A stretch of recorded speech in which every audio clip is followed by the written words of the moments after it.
El tema de hoy es sobredosis de fármacos. La sobredosis de fármacos se refiere a reacciones tóxicas graves, habitualmente nocivas y en ocasiones mortales, debidas a sobredosis accidental, ya sea por un error del médico, del farmacéutico o la persona que toma el fármaco.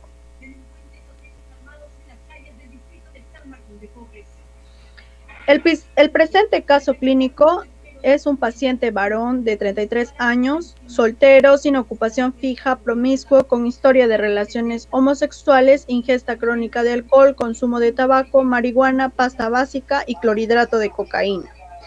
Desde los 18 años, infectado por el virus de la inmunodeficiencia humana, recibió tratamiento irregular con terapia antirretroviral de gran actividad.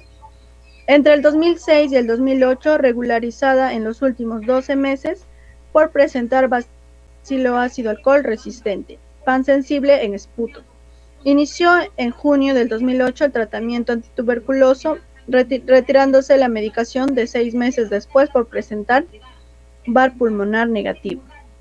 En marzo del 2009 percibió dolor intenso, dificultad para caminar, hipertrofia de ganglios cervicales, tos y fiebre.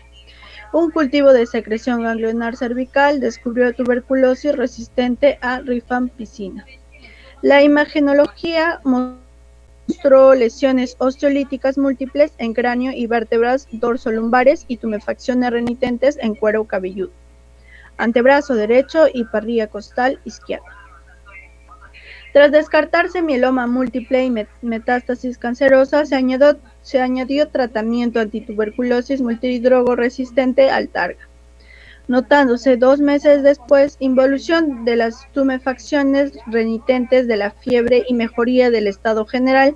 Tras 16 meses de tratamiento supervisado, el paciente aumentó 7 kilos, habiéndose desaparecido la sintomatología que presentaba.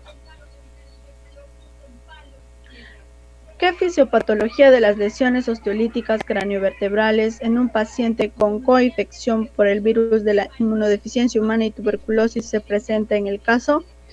Las lesiones osteolíticas comprometen una a dos áreas dada la restricción a la diseminación ósea del bacilo por los granulomas competentes. Lo contrario ocurre en coinfección de TBC, cuando el afectado tiene tendencia a desarrollar tuberculosis ósea sistémica multifocal, con diseminación hematógena extensa y presencia de granulomas óseos incompletos.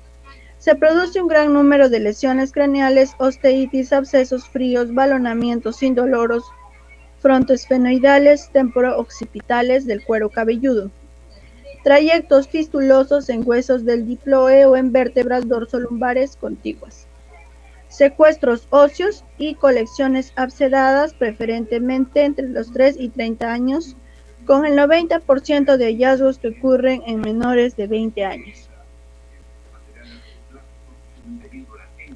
Tanto en cráneo como en las vértebras de este paciente se distinguió 3 tipos de lesiones líticas: circunscritas con márgenes mal definidos, en expansión, con bordes escleróticos, índice de recuperación.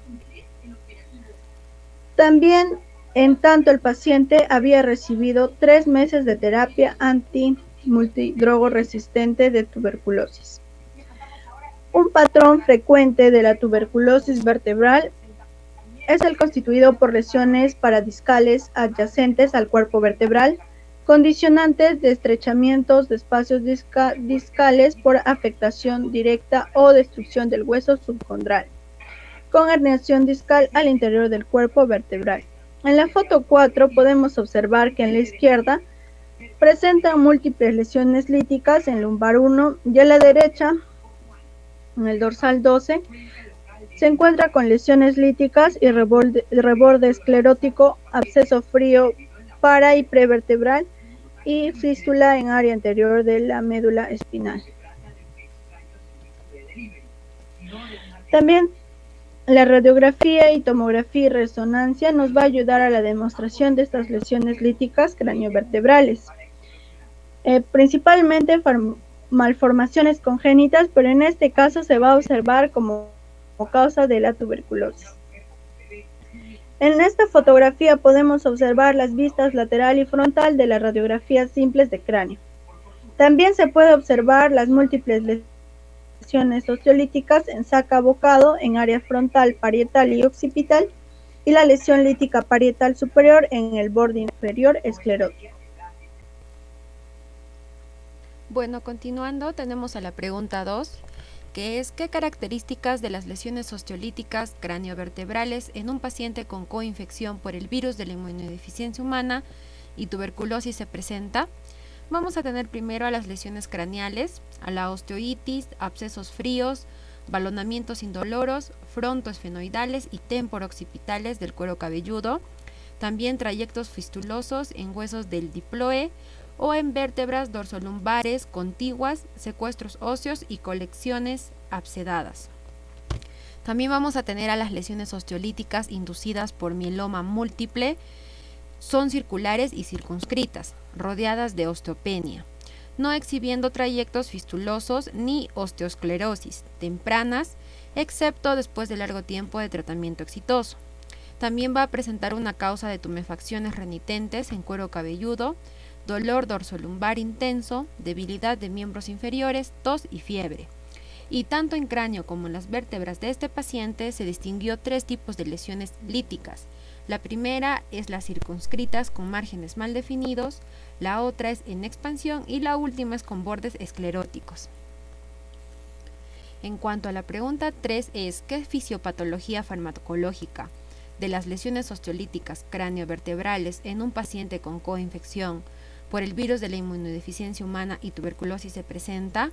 Bueno, en las coinfecciones de tuberculosis y VIH se presentan lesiones craneales, balonamientos indoloros frontoesfenoidales y temporoccipitales del cuero cabelludo, como lo mencioné anteriormente, trayectos fistulosos en vértebras dorso-lumbares contiguas.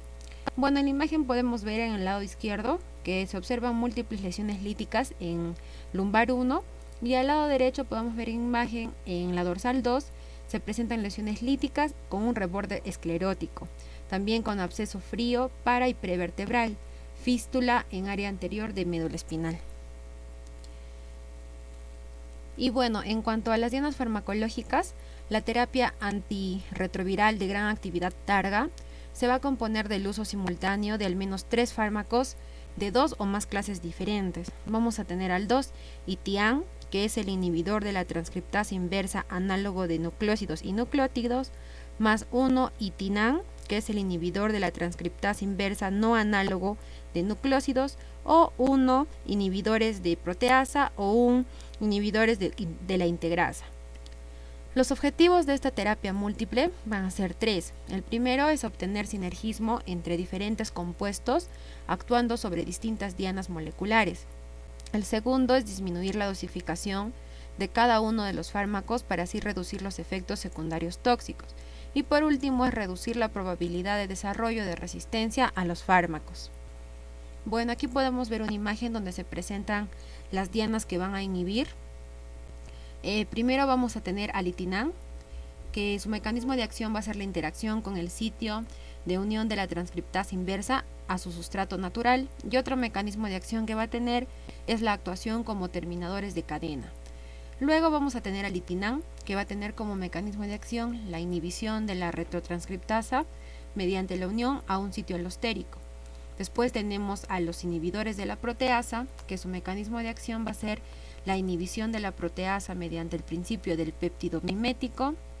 Después tenemos a los inhibidores de la integrasa, que tienen como mecanismo de acción la inhibición de la integrasa actuando sobre la reacción de transferencia de la hebra. Luego tenemos a los inhibidores de la fusión, que tienen como mecanismo de acción la inhibición de la fusión mediante la interacción con GP41. Y por último vamos a tener los antagonistas del correceptor CCR5, que van a tener como mecanismo de acción el antagonismo alostérico del mismo correceptor CCR5. Gracias.